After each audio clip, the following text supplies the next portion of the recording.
துதித்து பாடு அல்லேலூயா ஆமென் துதித்து பாடு கலித்து பாடு உணர்ந்து பாடு அல்லேலூயா 1 2 3 4 hallelujah hallelujah hallelujah hallelujah hallelujah everybody hallelujah hallelujah hallelujah hallelujah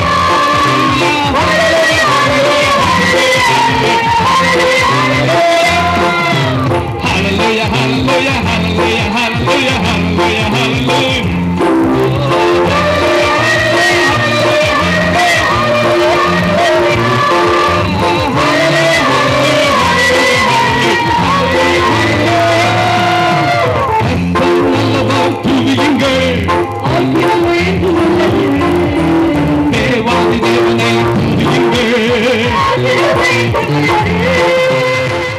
ஆண்டவராகிய இயேசு கிறிஸ்துவின் நாமத்தில் தொலைக்காட்சி நேயர்களுக்கு என்னுடைய அன்பின் வாழ்த்துக்கள். இந்த மாதம் கிறிஸ்மஸ் மாதம். உலகெங்கும் கிறிஸ்து பிறந்த நாளை கொண்டாடுகிற ஒரு மாதம். அதிகமான திருச்சபைகளில் பல ஆராதனைகளும் எல்லாம் இருந்தாலும் அன்பானவர்களே, கிறிஸ்து இல்லாத ஒரு கிறிஸ்மஸ் நமக்கு தேவையில்லை. கிறிஸ்துவை மையமாய் கொண்டதே கிறிஸ்மஸ்.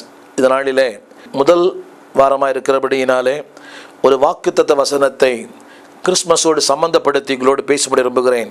லூக்கா சுவிசேஷம் 1 அதிகாரம் 24 வசனம். லூக்கா 1:24. அதில் 3வது வரியிலிருந்து வசனத்தை நான் வாசிக்கிறேன், கேளுங்கள். எனக்கு உண்டாயிருந்த நிந்தையை நீக்கும்படியாக கர்த்தர் இந்த நாட்களில் என்மேல் கடாட்சம் வைத்தார்.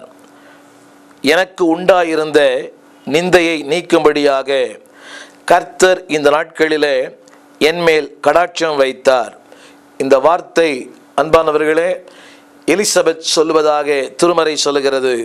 இந்த நாளினுடைய செய்தியினுடைய தலைப்பு என்னவென்றால், நிந்தையை நீக்கும் ஆண்டவர். இந்த டிசம்பர் மாதத்தில் ஆண்டவர் உடைய நிந்தையை நீக்கும்படி விரும்புகிறார். 2011ஆம் ஆண்டிலே பல நேரங்களிலே உடைய வாழ்க்கையிலே ஏராளமான நிந்தைகள், ஏமாற்றங்கள், பாடுகள், மேடு பள்ளங்கள், பலவிதமான துன்பங்கள், காணப்படுகிற சத்துரு, காணக்கூடாத சத்துரு, பலவிதமான தாக்குதலுக்கு உட்பட்டு ஒருவேளை சோர்ந்து போயிருக்கலாம். இந்த நாளிலே ஆண்டுடைய வார்த்தை சொல்கிறது, உனக்கு உண்டாயிருந்த நிந்தையை நீக்கும்படியாய் கர்த்தர் இந்த மாதத்தில் உண்மையில் கடாட்சம் வைக்கிறார். இவருடைய நிந்தை என்ன என்பதை திருமறை சொல்லுகிறது. அதே லூக்கா சுவிசேஷம் 1 அதிகாரம் 7 வசனத்தில் 3 வார்த்தைகள் இருக்கிறது. முதலாவது, அவர் மலடியாயிருந்தாள். மலடி என்ற வார்த்தையின் பொருள் கனி இல்லாத ஒரு வாழ்க்கை, வறட்சியான ஒரு வாழ்க்கை, ஏமாற்றமான ஒரு வாழ்க்கை. ஒவ்வொரு மாதமும் அவள் ஏங்கி இருப்பாள். இந்த மாதம் இல்லாவிட்டாலும் அடுத்த மாதம் எனக்கு ஒரு நல்ல செய்தி கிடைக்கும், இந்த வருடம் எனக்கு பிள்ளை பிறக்காவிட்டாலும் அடுத்த ஆண்டு எனக்கு ஒரு குழந்தை பாக்கியத்தை தேவன் தருவார். இப்படி பல ஆண்டுகள் எண்ணி எண்ணி அவள் ஏமாற்றம் அடைந்த ஒரு நிலை. இரண்டாவது, இல்லாத ஒரு நிலை. அங்கே பிள்ளை இல்லை என்று எழுதப்பட்டிருக்கிறது. இல்லாத ஒரு நிலை, சம்திங் லேக்கிங். அவருடைய குடும்ப வாழ்க்கையிலே ஏதோ ஒரு குறைவு, இல்லை, நிம்மதி இல்லை, சமாதானம் இல்லை, வாழ்வு இல்லை, வசதி இல்லை, அங்கே சந்தோஷம் இல்லை, மகிழ்ச்சி இல்லை, இல்லாத ஒரு நிலை. மூன்றாவது, வயது சென்ற ஒரு நிலை, செயல்பட முடியாத, மக்களால் உதாசீனம் பண்ணப்படுகிற ஒரு நிலை. இன்றைக்கும் குடும்பங்களிலே பார்க்கிறோமே, வயதானவர்கள் படுகிற பாடுகளை பார்க்கிறோம். அவர்களை விசாரிக்க யாரும் இல்லை, அவரோடு பேச யாரும் இல்லை, தனிமை அவர்களை வாட்டுகிறது. முதியோர் இல்லங்களை சென்று பாருங்கள், எத்தனை மிகப்பெரிய உயர்ந்த பதவி வகித்தவர்களும் இன்றைக்கு அனாதைகளாக, ஆதரவற்றவர்களாக. காரணம் என்னவென்றால் அவருடைய வயது. இந்த 3ஐயும் சொல்ல விரும்புகிறேன். மலடியா இருந்தால், பிள்ளை இல்லாதிருந்தாள், வயது சென்றவளானாள், ஆதரவற்ற நிலை இருந்தாள்.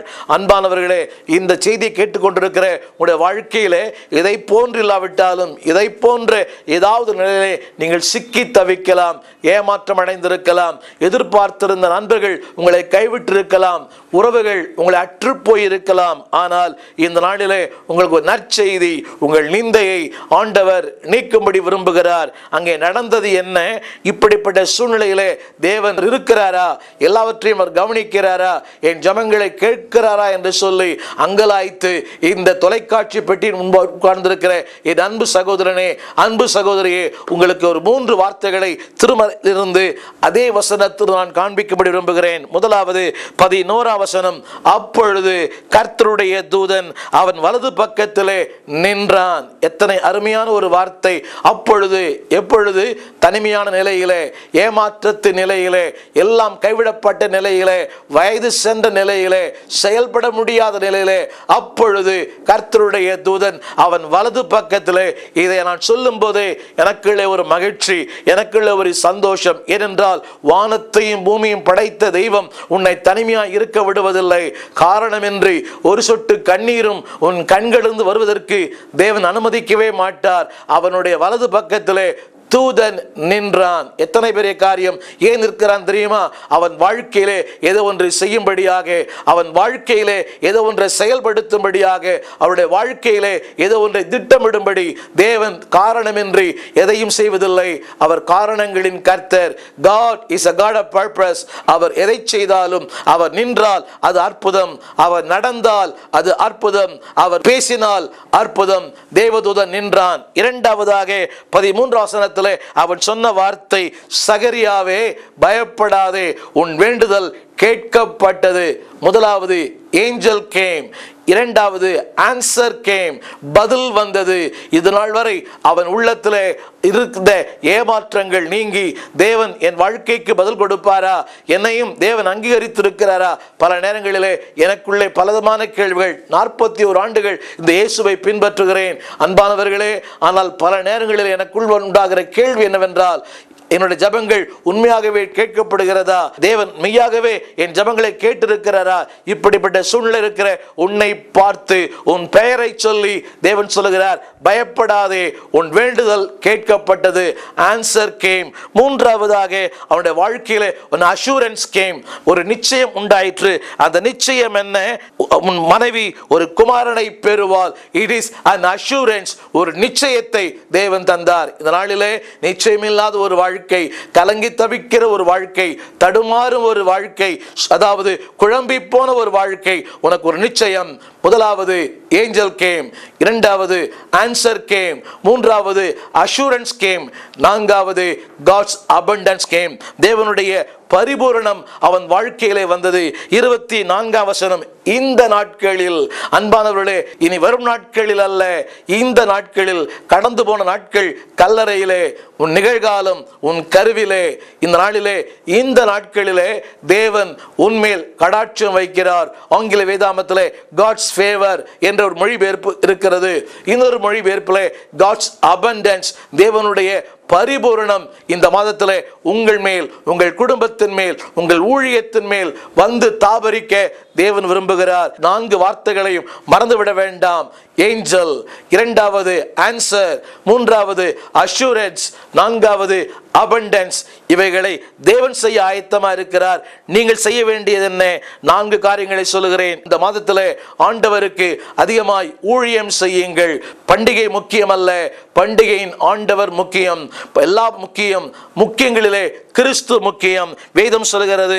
ஏன் இவைகளை ஆண்டவர் செய்கிறார் என்று சொன்னால், 16ஆம் வசனத்திலே இந்திய மக்களை உங்கள் தேவனாகிய கர்த்தரிடத்துக்கு திருப்பும்படி, அங்கே இஸ்ரவேல் சந்ததியாரில் அநேகரை எழுதியிருக்கிறது.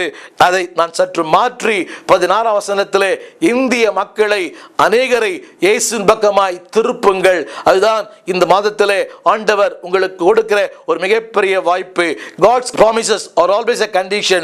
தேவனுடைய வாக்குத்தத்தங்கள் ஒரு நிபந்தனையின் பேரிலே அவர் சொல்லுகிறார், உன் நிந்தையை மாற்றுவேன், உனக்கு பதிலை தருவேன், நிச்சயத்தை தருவேன், பரிபூரணத்தை தருவேன். நீ செய்ய வேண்டியது, எனக்கு ஊழியம் செய், serve the Lord. இரண்டாவது submit to the Lord. ஆண்டவருக்கு கீழ்ப்படியுங்கள், கேள்வி கேட்க வேண்டாம். எதினால்? 18ஆம் வசனத்திலே அவன் கேட்ட கேள்வி எதினால்? கேள்விகள் அல்ல அன்பானவர்களே. ஆண்டவருக்கு அர்ப்பணியுங்கள், எதிர்பார்ப்பு இல்லாமல், நிபந்தனை இல்லாமல், எந்தவித ஆதாயத்தை எதிர்பார்க்காமல். எதினால் என்ற வார்த்தை அல்ல, சூழ்நிலைகளை பார்க்க வேண்டாம். அவன் சொன்னான், நான் கிழவனா இருக்கிறேனே. தேவனுக்கு சூழ்நிலைகள் அப்பாற்பட்ட அப்படிப்பட்ட ஒரு தெய்வம் அவர். இரண்டாவது, அவன் சொன்ன வார்த்தை, என் மனைவி வயது சென்றவளா இருக்கிறாளே. அன்பானவர்களே, சூழ்நிலைகளை பார்க்காதிருங்கள். சூழ்நிலைகளுக்கு மேலாக தேவன் பெரியவர். God is greater than your problems. God is greater than your circumstances. இரண்டாவது, submit to the Lord. ஆண்டவருக்கென்று உங்களை முழுமையாய் அர்ப்பணியுங்கள். எதிர்பார்ப்பு வேண்டாம், நிபந்தனை வேண்டாம், கேள்விகள் வேண்டாம். மூன்றாவது, sing unto the Lord. 42 வசனத்திலே அவள் உரத்த சத்தமாய் அவள் பாடினாள். இந்த கிறிஸ்துமஸ் நாட்களிலே அன்பானவர்களே, உங்கள் வீடுகளிலே தேவனுடைய அந்த சத்தம் துணிக்கட்டும். 42 உரத்த சத்தமாய் வயது சென்றவள் தன் வயதையும் மறந்து, தன் சூழ்நிலைகளை மறந்து, தன் வறட்சிகளை மறந்து, தன் ஏமாற்றங்களை மறந்து, தன் வாழ்க்கையில் எல்லா கனியற்ற வாழ்க்கையை மறந்து, தான் வயது சென்றவள் நிலையை மறந்து உரத்த சத்தமாய். அப்படியானால் தேவன் அவருடைய வாழ்க்கையிலே ஏதோ ஒன்றை செய்திருக்கிறார். இந்த நாளிலே sing unto the Lord. மூன்றாவது, be strong unto the Lord. கர்த்தருக்கு பலமாயிருங்கள் என்று வசனம் சொல்கிறது. அவன் பலன் கொண்டு, நாளிலே அவனுடைய வார்த்தை சொல்கிறது, be strong in the Lord. இந்த நாளிலே கர்த்தருக்குள்ளே நீங்கள் பலமுள்ளவர்களாய் நீங்கள் மாற நாளிலே உங்களுக்காக ஜெபிக்கிறேன். serve the Lord, submit to the Lord, sing unto the Lord, be strong in the Lord. கர்த்தருக்குள்ளே பலமுள்ளாயிருங்கள். உங்கள் வறட்சிகள் மாறும், உங்கள் ஏமாற்றங்கள் மாறும், உங்கள் கனியற்ற வாழ்க்கை மாறும், ஒரு செழிப்பு உண்டாகும். இதைத்தான் 14 வசனம் சொல்கிறது, உனக்கு சந்தோஷமும் மகிழ்ச்சியும் உண்டாயிருக்கும். இந்த கிறிஸ்துமஸ் நாட்களிலே உங்களுடைய ஒவ்வொரு குடும்பங்களிலே சந்தோஷமும் மகிழ்ச்சி உண்டாகும்படி உங்களுக்காக ஜெபிக்கிறேன். இந்த மாதம் உங்கள் நிந்தையை நீக்கும் மாதம். அன்பானவர்களே, தேவனுடைய நிறைவான சம்பூர்ண மழையை உடைய வாழ்க்கையில பெய்ய பண்ணுவாராக. இதுவரை ஏறக்குறைய 60 புஸ்தகத்துக்கு மேலாக ஊழியர்களுக்காக எழுதியிருக்கிறேன். வாசித்து பாருங்கள், பயன்பெறுங்கள். இந்த பின்னர் விலாசத்திலே நீங்கள் எங்களோடு தொடர்பு கொள்ளுங்கள். ஆண்டவர் தாமே உங்களை ஆஸ்வதிப்பாராக. உங்களுக்காக ஜெபிக்கிறேன். நல்ல தகப்பனே, இந்த நாளிலே இந்த செய்தியை கேட்டுக்கொண்டிருக்க ஒவ்வொருடைய வாழ்க்கையிலே நிந்தைகள் மாறுவதாக, ஏமாற்றங்கள் மாறுவதாக, வறட்சி மாறுவதாக, தனிமை மாறுவதாக, சஞ்சலங்கள் மாறுவதாக, சந்தோஷம் உண்டாகட்டும், மகிழ்ச்சி உண்டாகட்டும், நிந்தைகள் மாறட்டும், ஆனந்த கீதங்கள் உண்டாகட்டும். ஐயா, ஆவியிலே பலன், சரீரத்திலே பலன், ஆத்துமாவிலே பலன் உண்டாக இயேசுவின் நாமத்திலே இந்த நிகழ்ச்சியை பார்க்கிற ஒவ்வொரு மேலும் உம்முடைய ஆசீர்வாத மழை பெய்வதாக இயேசுவின் நாமத்தில் எங்கள் நல்ல பிதாவே. ஆமேன், ஆமேன், ஆமேன். God bless you. அடுத்த வாரம் இதே நேரம் இதே நிகழ்ச்சியிலே உங்களை சந்திக்கும் வரை தேவக்கிருபை உங்களோடு இருப்பதாக. God bless you. ஆமேன். எங்கள் விலாசம் போதகர் ஸ்டீஃபன் தேவகுமார், திறந்த வாசல் சபை, 65 பரமானந்த முதலி தெரு, 7 கிணறு, சென்னை 600001. எங்களுடைய தொலைபேசி எண் 25281985. எங்களுடைய மின் அஞ்சல் stephen_opendoor@hotmail.com. In English, Pastor Stephen Devakumar, Open Door Church, number 65, Paramananda Mudali Street, 7 Bells, Chennai 600001. Our phone number 25281985. Our email address stephen_opendoor@hotmail.com.